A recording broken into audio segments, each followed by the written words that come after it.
बिस्मिल्लाहिर्रहमानिर्रहीम। Welcome to 3G academy. तो आज हम फ्यूचर कंटिन्यूस टेंस के ऊपर लेक्चर देने जा रहे हैं। इससे पहले हम प्रेजेंट और पास्ट के ऊपर लेक्चर दे चुके हैं।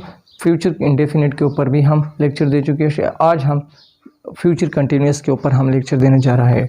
तो उस सबसे पहले हम फ्यूचर टेंस को कहाँ से स्टार्ट करेंगे और इसकी पहचान की हम जो है उसको हम मालूम करेंगे।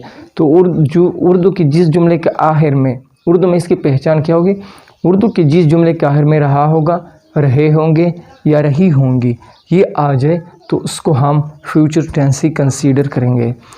मिसाल के तौर पर वो खेल रहा होगा, तो यहाँ पे क्या है? रहा होगा। ये किस चीज़ को रिप्रेजेंट करते हैं? ये फ्यूचर टेंस को रिप्रेजेंट करते हैं। इस तरह वो जा रहा होगा, वो कर रहे होंगे, तुम सो रहे होंगे। क्या है? तुम सो रहे होंगे।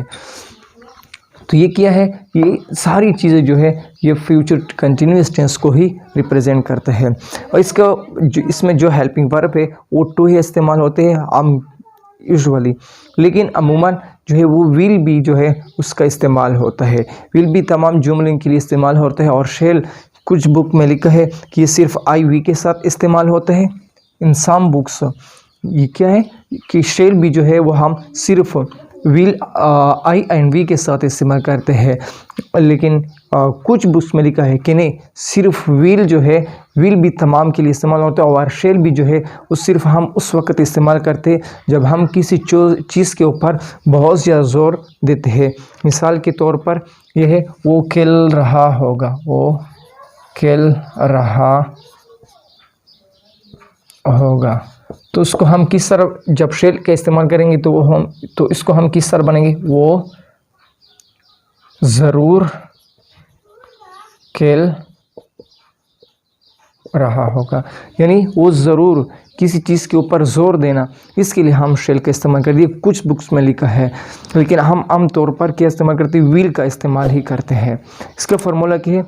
सब्जेक्ट है विल भी एंड शेल भी, और इसके बाद वर्ब है, और वर्ब की फर्स्ट फॉर्म ऑफ वर्ब, और इसके साथ हम आईएनजी का भी इजाफा करेंगे, और इसके बाद हम ऑब्जेक्ट का इस्तेमाल करते हैं। तो आइए फार्मूले को आगे एक्सप्लेन कर लेते हैं।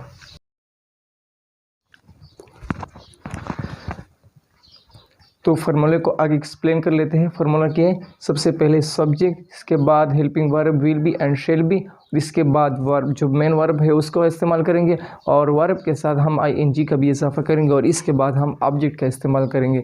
तो आइए फार्मूले को जुमले बनाने का जो प्रोसेस है वो शुरू करते हैं। सबसे पहले जो है वो पॉजिटिव टेंस है, इसके बाद नेगेटिव है, इसके बाद इंट्रोगेटिव, और इसके बाद नेगेटिव इंट्रोगेटिव। पॉजिटिव टेंस में हम किस तरह जुमले बनाएंगे? वो खेल रहा होगा। तो यहाँ पे क्या है? रहा होगा। रहा जैसे हम फ्यूचर कंटिन्यूस हैं, तो यहाँ रहा जिस जुमले के आखिर में भी आ जाए तो इसको हम कंटिन्यूस ही शुमार करेंगे। और होगा जो है वो फ्यूचर का सिंबल है, शनात है। तो हम उसको किस तरह कन्वर्ट करेंगे इंग्लिश में?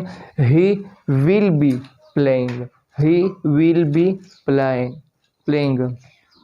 इस तरह दूसरा है तुम सो रहे होंगे, you will be sleeping. You हो गया, विल बी ही जो है विल बी, उसको हम सारी जुमले के साथ, सारे सब्जेक्ट के साथ ही हम इस्तेमाल करेंगे। और जैसे कि इससे पहले मैंने बताया था कि शेल जो है वो हम उस जुमले के लिए इस्तेमाल करते हैं जिसमें हम एक चीज़ पर ज़्यादा ज़ोर देते हैं। कि फॉर एग्ज़ाम्पल तुम सो रहे होंगे, तो इसको जब हम शेल का इस्तेमाल करें तो इसको हम किस तरह इस्तेमाल करें? तुम ज़रूर सो रहे होंगे, यू शैल बी स्लीपिंग। लेकिन यहाँ पे जो आम तौर पर इस्तेमाल हो रहा है वो विल का इस्तेमाल होता है। इस तरह हम क्रिकेट खेल रहे होंगे, हम क्रिकेट खेल रहे होंगे, we will be playing cricket. Negative tense को हम किस तरह बनाएंगे? वो खेल नहीं रहा होगा, या वो नहीं खेल रहा होगा। इसको इस तरह लिख देते हैं, वो खेल नहीं रहा होगा। He will not be playing. Not जो है वो हेल्पिंग वर्ब, यानी विल एंड बी के दरमियान हम लगाएंगे। नॉट जो है वो हम जो हेल्पिंग वर्ब है, विल भी है या शेल भी है, इसके दरमियान में हम नॉट लगाएंगे। तुम सो नहीं रहे होंगे, you will not be sleeping. तो क्या है, विल एंड बी के दरमियान हमने नॉट का इस्तेमाल किया। और इसके बाद है इंट्रोगेटिव। इंट्रोगेटिव में इस तरह होता है कि जो हेल्पिंग वर्ब उसको हम स्टार्ट में लेंगे, लेकिन इसमें जो बी है उससे पहले हम सब्जेक्ट लगाएंगे। तो किस तरह होगा, सबसे पहले फार्मूले को ज़रा देखिएगा। पहले वर्ब जो हेल्पिंग वर्ब है वो विल लाएंगे, इसके बाद सब्जेक्ट, इसके बाद बी, और इसके बाद मेन वर्ब और ऑब्जेक्ट, और लास्ट में हम क्वेश्चन मार्क यानी सवालिया निशान भी लेंगे। क्या वो खेल रहा होगा, विल ही बी प्लेइंग। क्या वो खेल रहा होगा, तो यहाँ पे क्या है, विल को हमने लाया, इसके बाद सब्जेक्ट, और बी जो है उसको हम सब्जेक्ट के बाद इस्तेमाल करेंगे। इंट्रोगेटिव, नेगेटिव इंट्रोगेटिव जो है